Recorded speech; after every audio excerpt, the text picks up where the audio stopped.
यह कहानी एक लोकप्रिय टीवी सीरियल की है, जिसमें रोमांच, साजिश और पारिवारिक ड्रामा का जबरदस्त मिश्रण देखने को मिल रहा है।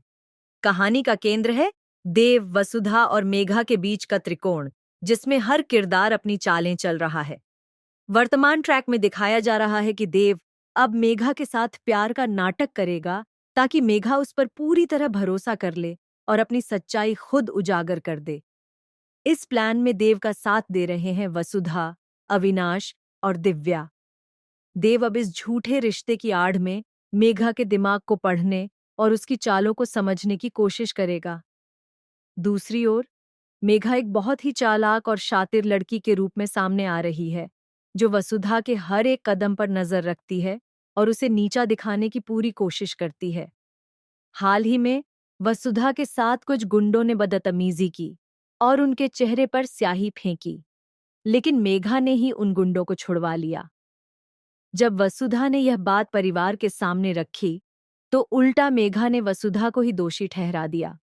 यही नहीं, चंद्रिका, जो पहले करिश्मा के मामले में भी धोखा खा चुकी है, अब मेघा पर इतना अंधा भरोसा कर बैठी है कि वसुधा की कोई भी बात उसे झूठ लगती है। वसुधा की बेइज्जती केवल मेघा ही नहीं, बल्कि चंद्रिका भी करने लगती है। जब वसुधा की बातों पर कोई भरोसा नहीं करता, तब उसके पिता उसे मारने तक पर उतर आते हैं। हालांकि अविनाश और दिव्या समय रहते आकर स्थिति को संभालते हैं और समझाते हैं कि अगर परिवार का मुखिया ही अपनी बेटी पर विश्वास नहीं करेगा, तो बाहर वाले क्यों करेंगे। वे वसुधा का साथ देते हैं और उसकी बातों को गंभीरता से लेते हैं। अब कहानी में एक बड़ा मोड़ तब आता है जब हल्दी की रस्म शुरू होती है। शादी की तैयारियों के बीच देव सबसे पहले वसुधा को हल्दी लगा देता है, जो चंद्रिका को बहुत खटकता है।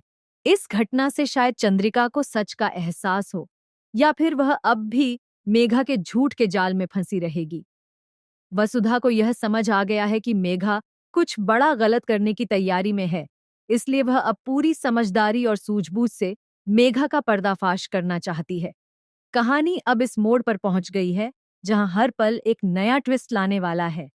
दर्शक यह जानने को उत्सुक हैं कि क्या चंद्रिका को मेघा की सच्चाई समझ में आएगी या नहीं, और क्या वसुधा इस झूठ और साजिशों से भरे माहौल को छोड़कर चली जाएगी। यह देखना दिलचस्प होगा कि आखिरकार जीत सच्चाई की होती है या चालाकी की।